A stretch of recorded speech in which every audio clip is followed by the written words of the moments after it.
dia! Eu estou super contente de estar aqui hoje com vocês, nesse 12º encontro do seminário do Museu Dom João VI, do Grupo Entre Séculos. E hoje eu vou falar do Antônio Firmino Monteiro. Antônio Firmino Monteiro foi um pintor negro no final do século XIX aqui no Brasil.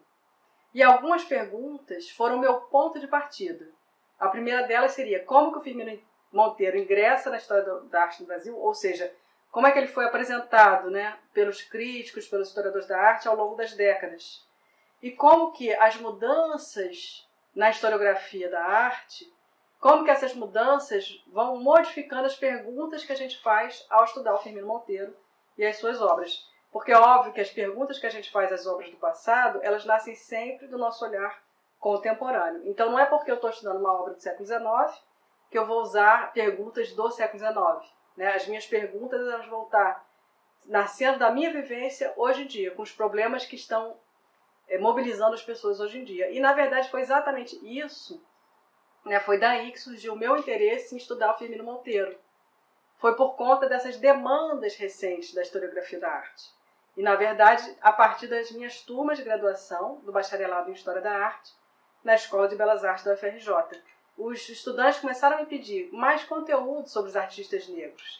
Eles próprios, ali, motivados por questões atuais, prementes, sobre a discriminação racial no Brasil e no mundo, queriam saber mais sobre esses pintores e escultores negros atuantes no Brasil no século XIX. Essas questões, então, elas vão atuando, e tanto na historiografia da arte, no trabalho de historiadores da arte, quanto também nos museus.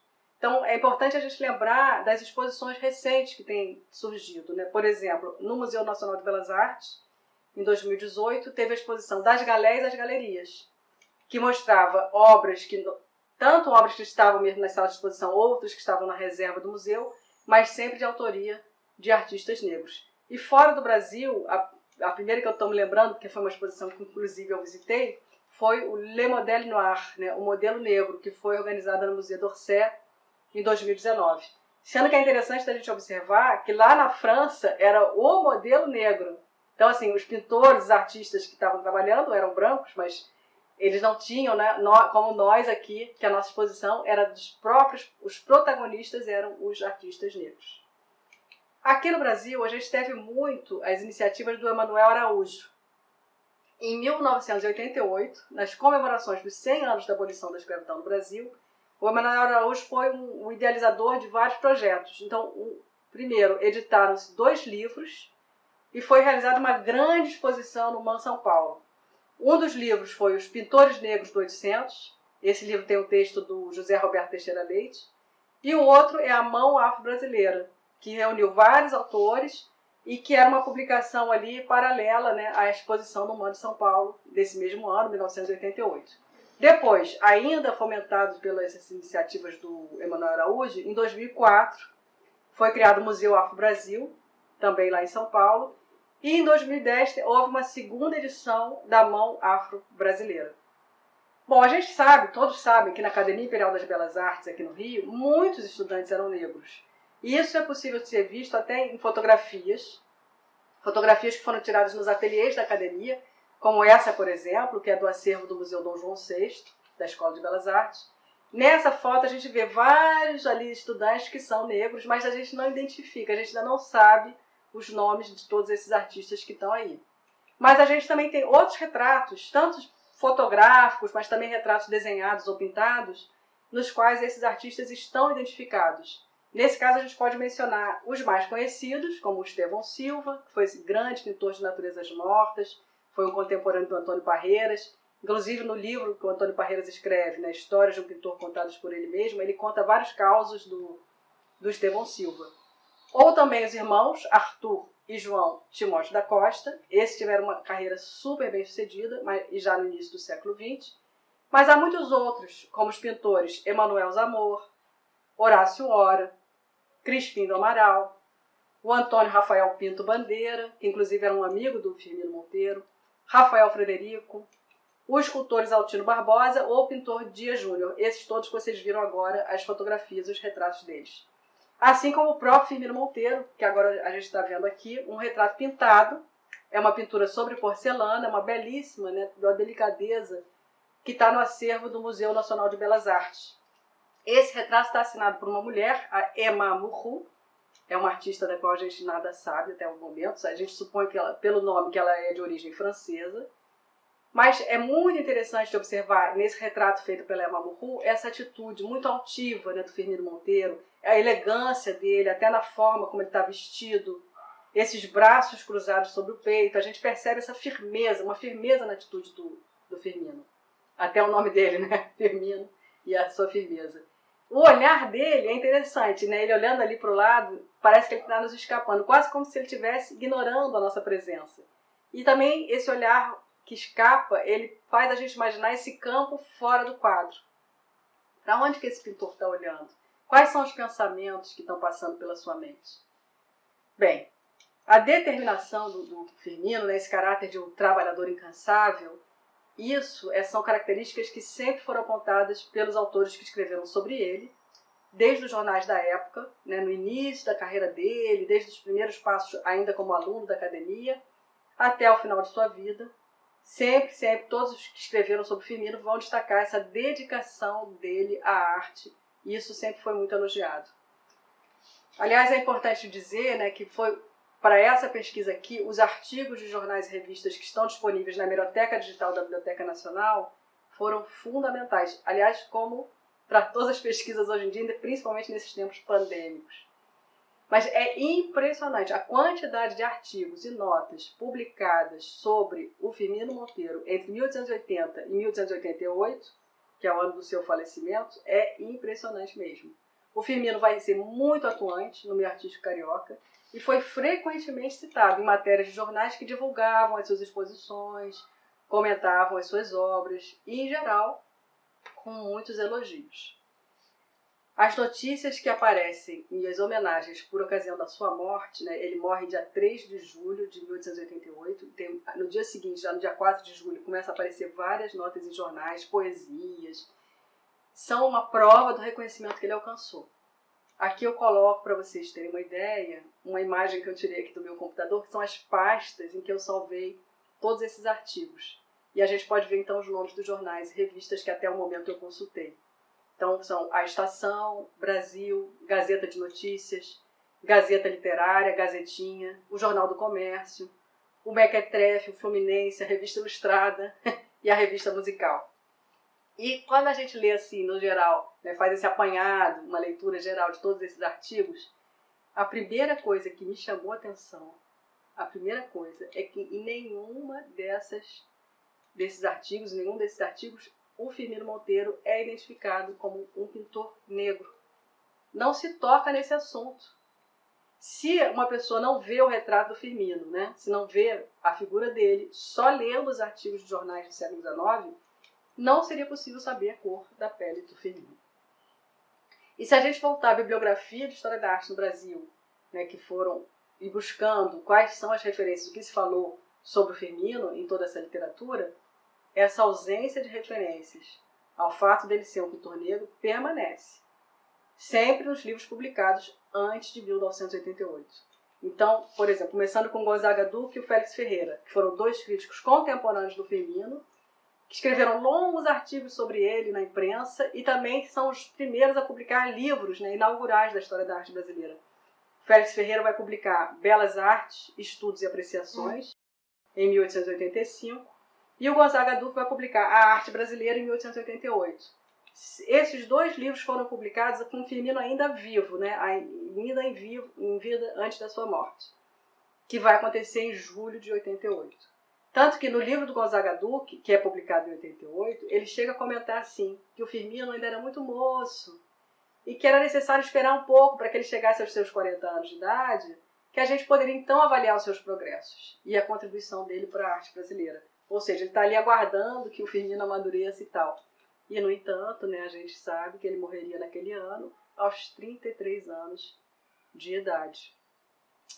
Nos dois livros, tanto do Félix Ferreira quanto do Gonzaga Duque, são muitas as páginas dedicadas aos comentários sobre o Firmino Monteiro e as suas obras. E sempre não mencionam se ele é um artista negro, pardo, branco. Isso não entra em pauta. No século XX, o nome do Firmino continua a ser incluído em compêndio de História da Arte do Brasil. Eu trouxe aqui alguns exemplos, por exemplo, o livro do Laudelino Freire, Um Século de Pintura, que é de 1916, A História da Arte do Brasil, do Francisco Aquarone, que é de 1939, A Pequena História das Artes Plásticas no Brasil, do Carlos Rubens, em 1941, também Arte no Brasil, que é aquela publicação em 2 volumes editada pela Abril Cultural em 1979, e do Quirino Campo Fiorito, A História da Pintura Brasileira no Século XIX, que foi publicada em 1983. Só que a gente repara o seguinte, cada vez menos nessas publicações, o nome do Firmino continua aparecendo, mas com menos espaço. E até essa aí, do Quirino Campo Fiorito, em nenhum momento se alude a questões raciais. No História Geral da Arte no Brasil, organizada pelo Walter Zanini, publicada em 1983, o Firmino não é sequer mencionado. Então a gente vê que ele vai caindo no esquecimento. Então ele teve um momento de muito destaque, ele ainda em vida, tudo atuante, saindo 1000 reportagens, 1000 matérias sobre eles nos jornais, depois ainda nos livros de História da Arte, depois ele vai sendo ali esquecido. A retomada de interesse por ele vai ser causada por essa mudança na historiografia que se deu em 1988, justamente com o livro Pintores Negros do 800, do José Roberto Teixeira Leite. E esse interesse renovado pelo artista entre os historiadores da arte do século XXI vai responder ao contexto atual, no qual as questões raciais estão no centro dos debates da sociedade. Então, a primeira pergunta que a gente se faz é: se a carreira do Firmino Monteiro foi afetada pela discriminação racial contra os negros no Brasil? Essa é a primeira pergunta que a gente se faz. Como que ele lidou com essa situação? Que estratégias ele adotou? O Firmino era descendente de negros e de brancos. Há algum tempo atrás, a gente diria que ele era mulato. Mas essa palavra agora caiu numa desconfiança que a gente deve evitar, E a gente já viu que nos jornais da época dele, todos os que escreveram sobre ele, e também nos livros sobre arte que falam dele, em nenhum momento isso é mencionado. Então a gente poderia pensar assim, tudo bem, essa questão então era indiferente. Ninguém está falando nisso, é porque não tinha importância, porque isso não era um problema. Só que, olhando com atenção todo esse material que a gente vai recolhendo, a gente nota que existem alguns indícios que essa questão da discriminação racial era de fato importante. E eu poderia aqui mencionar 3 pistas, pelo menos. Eu vou apontar esses indícios, mas antes eu queria introduzir a história para a gente ver o contexto em que isso se deu. Então, em 1882, o Firmino Monteiro expôs um quadro histórico que foi a fundação da cidade do Rio de Janeiro. Primeiro ele vai fazer essa exposição no seu próprio ateliê lá em Niterói, em fevereiro, e depois, logo em seguida, no prédio da Tipografia Nacional. Nessa ocasião, então, em 1882, vão ser publicados muitos textos anunciando, comentando, elogiando essa exposição. E o tom geral era sempre assim, de dar boas-vindas a esse moço, essa revelação de um novo talento ousado, um talento que se afastava, com esse quadro, das regras impostas pela academia. Nessa ocasião, Firmino tinha 27 anos de idade. 2 artigos críticos nos interessam particularmente. Um deles foi escrito pelo Machado de Assis e o outro pelo Luiz Azevedo. 2 escritores reconhecidos, principalmente Machado de Assis já era nessa época totalmente consagrado. O Aloysio Azevedo é um romancista, assim como o irmão dele, o Arthur Azevedo, que está cada vez ganhando mais visibilidade. O Machado de Assis ele vai escrever na revista A Estação. O artigo dele sai no dia 15 de abril de 1882 e tem o título de O Quadro do Senhor Firmino Monteiro. Ele começa comentando que a exposição recebeu a visita de Sua Majestade o Imperador Pedro II e que a partir dessa visita os curiosos começam a vir olhar a exposição. Isso é um fato que aparece também na história do Antônio Parreiras. Ele conta isso, que uma exposição que ele estava fazendo depois que o Pedro II foi na exposição, o público veio em peso. Então, assim, o Pedro II funcionava um pouco como garoto propaganda, E aí o Machado de Assis comenta isso, que depois da visita do Pedro II, o público veio para verificar essa qualidade da pintura do Firmino. E aí ele elogia o trabalho e tal, mas aí ele vai ponderar Machado de Assis vai dizer que alguns mais entendidos que ele, Machado de Assis, né, nas artes da pintura, fizeram algumas críticas às figuras pintadas pelo Firmino. Só que ele vai gentilmente ponderar que foi muito acertada a escolha do assunto da pintura, que é uma pintura ao ar livre, com a bela paisagem da Baía de Guanabara, a gente vê até ali o Pão de Açúcar no fundo, porque assim o Firmino pôde se esmerar nas qualidades que ele dominava melhor, que era como um pintor paisagista. O Machado de Assis ainda vai comentar e apoiar a ideia que foi defendida pela Gazeta da Tarde, que era a seguinte ideia: a tela tinha que ir para a Câmara Municipal do Rio de Janeiro. Aliás, é onde ela se encontra hoje. Segue-se um elogio do talento e do esforço como qualidades que merecem incentivo, para que todos vejam que, abre aspas, os esforços de um homem de talento e vontade não são perdidos. E na conclusão do artigo, o Machado de Assis vai sinalizar sutilmente como que a questão racial estava implicada na vida do Firmino Monteiro. Pelo menos assim eu compreendi esse trecho. Vamos ver o que vocês concordam comigo ou não. No finalzinho do texto dele, ele vai escrever o seguinte: resta-nos só o espaço necessário para dizer que o Sr. Monteiro é filho de si mesmo, de seu esforço, da sua tenacidade, da sua confiança. E nós amamos os homens dessa têmpera e não desejamos outra coisa mais do que vê-los ilustres e recompensados. Fecha aspas. O que chamou minha atenção foi essa expressão, filho de si mesmo, porque ela parece se contrapor a fidalgo, que se origina na expressão filho de alguém, filho de algo, fidalgo, né, que remete seria uma origem de uma família nobre. O Machado de Assis, que assim como Firmino não era um fidalgo, ele era um filho de si mesmo, ele aproveita então essa ocasião para defender essa ideia de que o talento é muito maior, é um valor maior do que qualquer origem familiar. Bom, agora sobre o segundo artigo que chamou minha atenção, foi o do Aloysio Azevedo. Como eu disse, o Aloysio Azevedo era o irmão mais moço do Arthur Azevedo e como irmão ele escrevia romances. Nesse caso ele está escrevendo na Gazetinha, o artigo dele vai sair no dia 19 de abril e ele abre o artigo festejando, dizendo: foi muito boa a impressão que nos produziu o quadro a óleo de Firmino Monteiro, exposto na Tipografia Nacional, com o título Fundação da cidade de São Sebastião do Rio de Janeiro, em 1567, por meio de Sá. Há muito que entre nós não se gasta tela e tinta com tanto proveito, e talvez com tanta independência. Nesse artigo, o Aloysio, assim, ele não poupa elogios. Ele continua dizendo o seguinte: não podia ser de outro modo. Firmino pintou por sua conta, sem nenhuma preocupação de escola, e sem a menor imposição acadêmica. Patenteia-se com o quadro de que tratamos um fenômeno bem singular. É que entre nós, o artista é tanto mais consciencioso e original, tanto mais moderno, forte, prometedor, quanto mais ele se afasta da academia. Então, no artigo continua sempre elogiando Firmino e atacando a academia.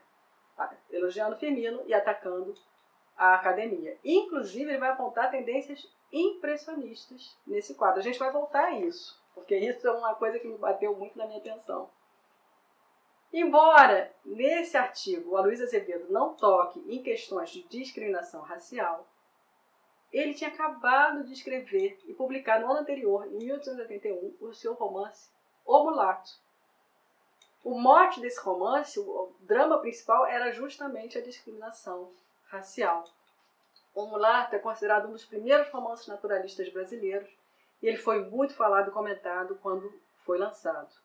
Eu não vou me alongar sobre toda a trama do Mulato, mas acho que vale a pena, ao menos, vale a pena a gente esboçar um pouco o drama pelo qual passa o personagem principal, que era o Raimundo. Raimundo era filho de um português, chamado José, com a escrava Domingas. E quando ainda criança, o pai de Raimundo sofre um atentado e antes de morrer, né, ele vai deixar a orientação para o seu irmão, que era o Manuel, que envia o Raimundo para estudar em Portugal. Então isso acontece, o Raimundo ainda vai bem criança para Portugal, ele vai se formar em Coimbra e volta ao Brasil, então já um moço formado, e vai ao Maranhão, que era a terra do pai dele, do tio dele. E até esse momento ele não sabe nada sobre a mãe. Isso era um segredo guardado a 7 chaves pelos familiares que não diziam ao próprio Raimundo, o que na verdade todos os vizinhos e os próximos da família sabiam.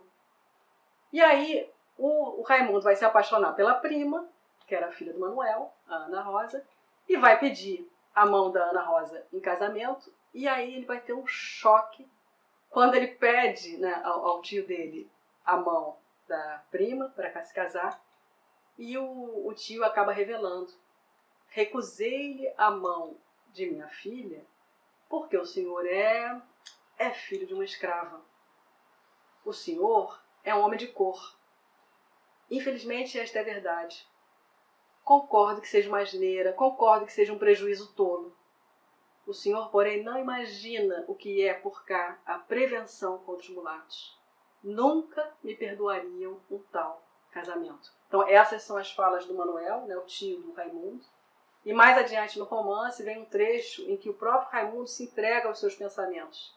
E eu vou ler de novo aqui um trechinho do Aloysio Azevedo. Mulato. Esta só palavra explicava-lhe agora todos os mesquinhos escrúpulos que a sociedade do Maranhão usara para com ele. Explicava tudo. A frieza de certas famílias, a quem visitara, a conversa cortada no momento em que Raimundo se aproximava, as reticências dos que falavam sobre seus antepassados, a reserva e a cautela dos que em sua presença discutiam questões de raça e de sangue. Então o que a gente percebe? Há esse segredo, né, o tempo todo do romance, o próprio Raimundo não sabe que ele é um mulato, e esse segredo que é guardado então na vida social, parece que também, né, na vida social real, na vida social do romance e na vida social real, fica guardado as 7 chaves, e ele vai então, né, se faz de conta que não há um preconceito ou discriminação, mas esse segredo vai ser exposto numa obra de ficção, como no romance do Aloysio Azevedo. Certamente os Raimundos da vida real, como Firmino ou Machado de Assis, eles tiveram que inventar estratégias, provar o seu talento, se dedicar com mais afinco do que todos para vencer esses obstáculos. Eu disse que tinha um terceiro indício, né, desses obstáculos e dessa discriminação racial, mas eu vou deixar para comentar esse terceiro indício no momento do debate, se vocês quiserem que eu fale um pouco mais desse tópico. Eu só adianto que é um trecho escrito pelo Antônio Parreiras. Bom, a questão do racismo, né, com as suas implicações na carreira do Firmino Monteiro, é apenas uma das perguntas que guiaram a minha pesquisa. Eu também me interessei em analisar a recepção crítica das suas pinturas. Então eu queria voltar aos comentários do Aloysio Azevedo sobre a fundação da cidade do Rio de Janeiro. Tem um trecho em que ele identifica uma incontestável tendência para o impressionismo no quadro de Firmino. O Firmino estaria se afastando dos preceitos dos mestres da academia, e esses mestres não teriam individualidade alguma, estariam escravizados, abre aspas, à velha escola italiana, e também sufocariam qualquer tendência original que aparecesse nos discípulos. Mais adiante, nesse mesmo artigo, o Aloysio vai acrescentar que o Firmino, abre aspas, quer seja conscientemente ou por mera intuição, foi aqui um pintor rigorosamente impressionista. E isso me impressiona, né? Ele dizer que nesse quadro ele foi rigorosamente impressionista. E ele vai dizer ainda que o Firmino foi muito mais brasileiro e muito mais moderno que Vitor Meirelles e Pedro Américo. Então a gente nota que ele tem esse discurso de associar o Firmino às tendências mais modernas, né? Tanto que ele diz isso, que ele é mais moderno e mais brasileiro que Vitor Meirelles e Pedro Américo. Só que, quando a gente observa com atenção a tela do Firmino, é claríssimo, a gente nota perfeitamente como ele agiu exatamente como era habitual no século XIX. Ele faz referências a outros quadros anteriores, obras consideradas exemplares, né, pelo público e pelos críticos. E, em especial, a obra do Vitor Meirelles, A Primeira Missa. A Primeira Missa é incontestavelmente uma das bases da fundação da cidade do Rio de Janeiro. Né, vamos colocar agora aqui eles lado a lado e a gente vai percebendo como que o Firmino se inspirou na Primeira Missa, em vários pontos. Primeiro, um aspecto geral da composição, com essa grande árvore no canto direito, outras menores no canto esquerdo, esse grupo de indígenas no primeiro plano. Tudo isso está ali presente também na Primeira Missa. Até o foco de luz que ilumina o centro do quadro, a gente também observa algo semelhante na Primeira Missa do Vitor Meirelles. E tem um detalhe que é bem evidente, que o Firmino foi buscar inspiração no quadro do Vitor Meirelles. É essa configuração do altar, com a cruz de madeira, os detalhes das velas, o tecido, o próprio formato do altar, isso tudo é muito semelhante. Ou seja, embora o Aloysio Azevedo diga que o Firmino está se distanciando dos velhos mestres da academia, a gente constata o contrário. Ainda queria observar aqui uma figura que foi comentada por alguns críticos, que é um dos indígenas que está no primeiro plano e que está envolto por uma pele de um felino. Essa figura me recordou uma outra, que é de um quadro do Pedro Pérez, A Elevação da Cruz, de 1879. Vamos ver como é que a posição das duas é muito semelhante. Essa pose em diagonal, como se ele estivesse ali no meio de um movimento.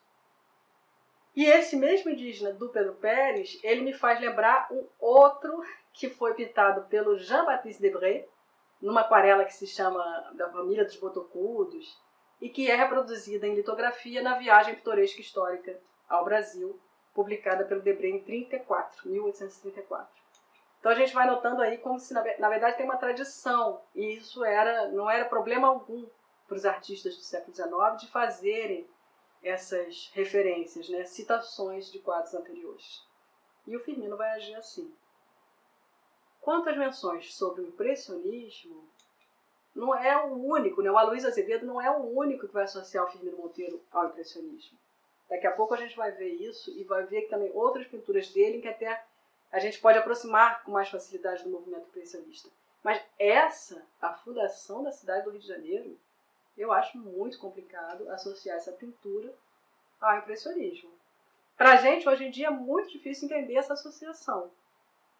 Para a gente entender isso, a gente tem que lembrar que naquele período os brasileiros começaram a ter notícias sobre o impressionismo francês. Sim, porque o impressionismo foi uma coisa tão polêmica, causou tanto debate que foi divulgado no mundo todo, né? Saíram notícias sobre isso. E aqui no Brasil também há artigos de jornais que comentaram esse movimento, que agitava ali o meio artístico parisiense. Só que nessas notícias não tinha reprodução de imagens. E mais tarde, quando começa a ter alguma reprodução de imagem, elas são ainda em preto e branco.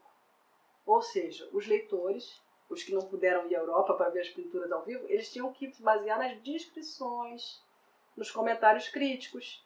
E aí eles começaram a associar o impressionismo com cenas pintadas ao ar livre, observadas do natural, bem iluminadas e com as cores muito claras. Porque isso tudo estava escrito ali nesses artigos. E é verdade que essas características estão presentes nos quadros dos impressionistas. Só que, por si só, elas não definem, né, o movimento, porque isso pode estar presente em outros que não são impressionistas.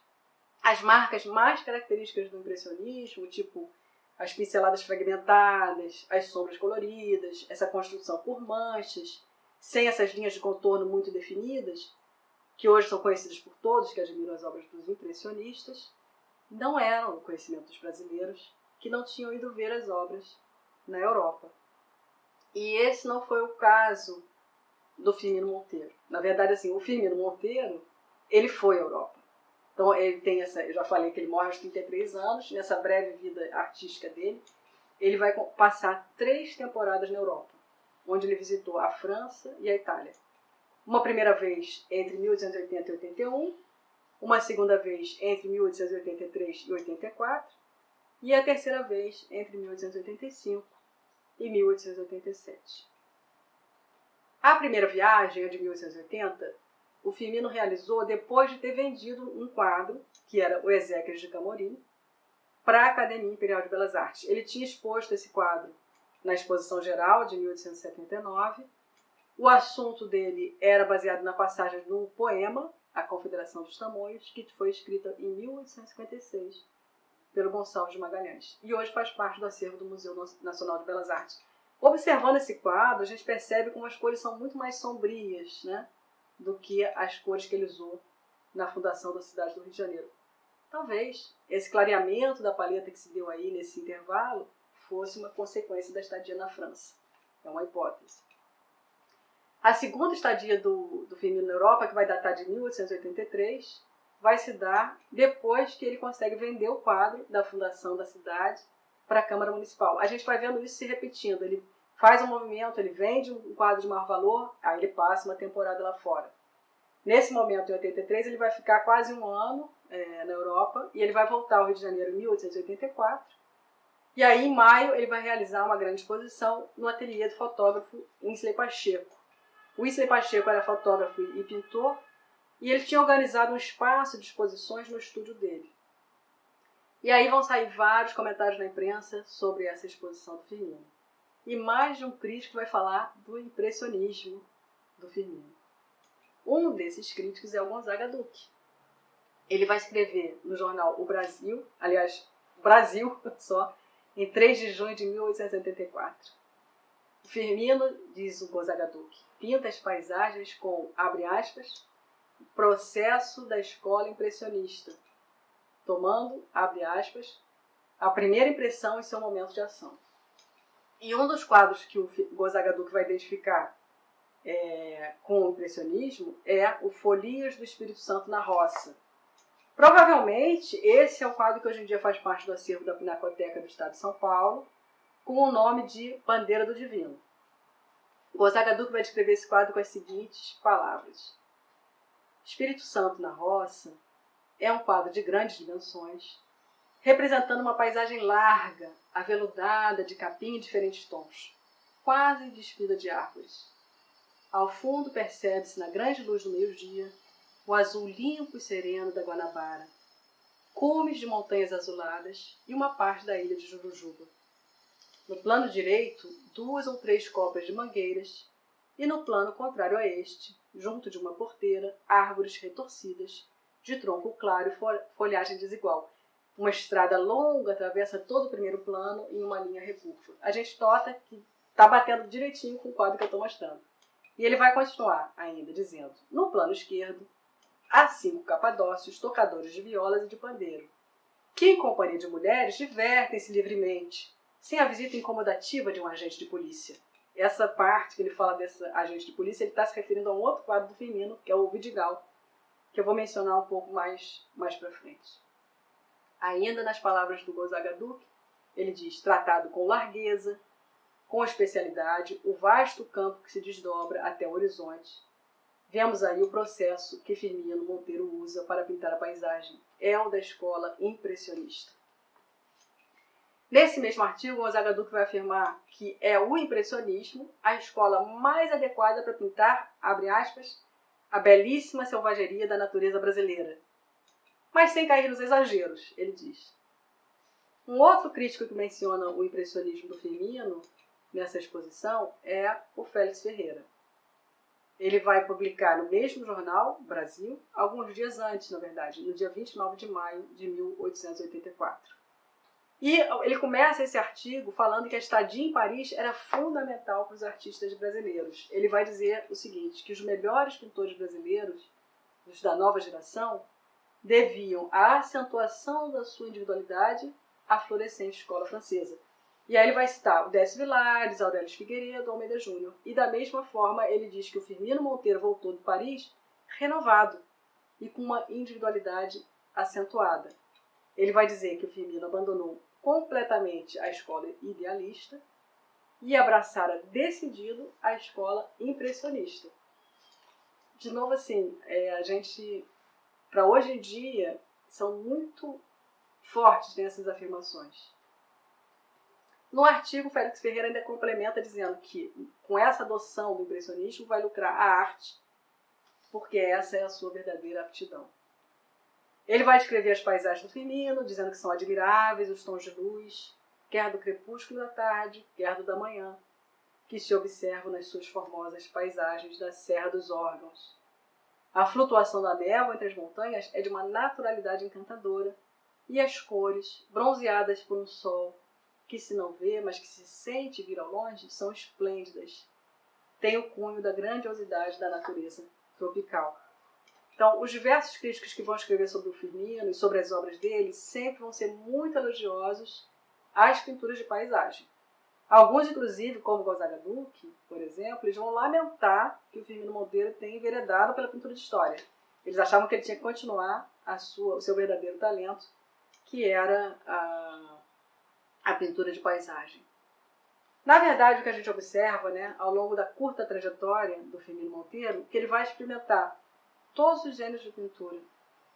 Pinturas de paisagem, pinturas de história, naturezas mortas. E, inclusive, ele vai realizar quadros em que a pintura de gênero, aquela que trata das cenas do cotidiano, e a pintura de história vão se mesclar. Vai ser um quadro em que vai ter algo híbrido entre a pintura de história e a pintura de gênero. Como, por exemplo, no O Vidigal.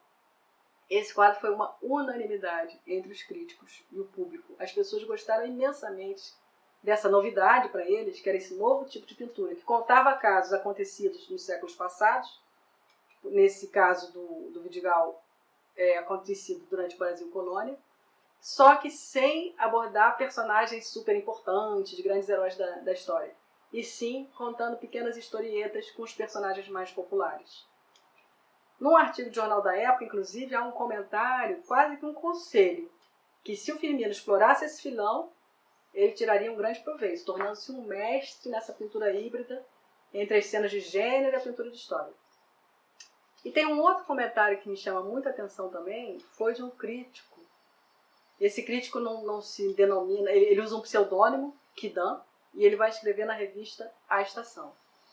Quando ele fala dos numerosos trabalhos que Firmino mandou para a Exposição Geral de 1884, no Rio de Janeiro, ele vai imaginar o seguinte, que quando Firmino esteve na Europa, deve ter visitado os mais célebres museus, e que essas visitas teriam despertado nele o que ele chamou, o crítico chamou de a vertigem dos mestres. E aí ele vai explicar essa vertigem dos mestres. Ele vai dizer o seguinte, o nosso artista ficou perplexo e irresoluto sobre o caminho a seguir. E a isso talvez se deva essa porção de trabalhos tão diversos que já estiveram expostos em casa do Pacheco. A gente pode se perguntar o que revelam nessas escolhas temáticas tão variadas do Firmino Monteiro. A minha primeira hipótese é de que ele era esse personagem inquieto e que ele estava ligado no que acontecia no mundo das artes, que era um observador muito atento às exposições em Paris, por exemplo. Os grandes salões de belas artes em Paris, desse final do século, são uma verdadeira Babel de estilos e gêneros. Bem, a gente está chegando ao final aqui da conversa, e eu queria comentar que um dos desafios para nós, né, os historiadores da arte brasileira do século XIX, nós que estamos atuando hoje, é reencontrar esses trabalhos do Firmino e de outros personagens que a gente estamos revisitando, né? Porque muitos trabalhos, no caso do Firmino Monteiro, eles se encontram em coleções particulares. Há quadros importantes dele no Museu de Belas Artes, na Pinacoteca de São Paulo, e inclusive na Câmara do Municipal, mas muitos estão em coleções particulares. Agora vocês estão vendo um desses quadros, que foi pintado na França pelo Firmino Monteiro. Ele oferece esse quadro ao amigo dele, Pinto Bandeira, e essa tela hoje pertence à coleção Janine e Marcelo Colasso Paulo. Aqui a gente percebe mais uma vez esse sinal do espírito atento do Antônio Firmino Monteiro, absorvendo aqui, no caso, as lições do impressionismo francês. Bom, essa conversa não termina aqui, né? Ela vai continuar em diálogo com os pesquisadores que têm escrito sobre Firmino Monteiro e outros artistas negros do século XIX. Aqui ao final eu vou deixar algumas das referências bibliográficas que eu consultei, mas eu gostaria de fechar minha fala com essa imagem que eu capturei da televisão mês passado, dia 30 de setembro desse ano, porque ela nos lembra os acontecimentos que estamos vivendo agora, né? Presente. E também nos lembra o tema do nosso seminário, a arte de lidar com as adversidades. Essa imagem está mostrando o interior da Câmara dos Vereadores, aqui no Rio de Janeiro, onde foi montado um ponto de vacinação contra o coronavírus. Mas repara o que está lá no fundo. Olha o quadro que está lá no fundo. Ali está a fundação da cidade do Rio de Janeiro, do Firmino Monteiro. Então, esse batalhador, né, esse artista negro do século XIX, ele conseguiu passar a sua arte para a história da arte brasileira. E assim como vários outros pesquisadores, eu estou aqui procurando dar uma contribuição a essa história coletiva da arte brasileira. Obrigada!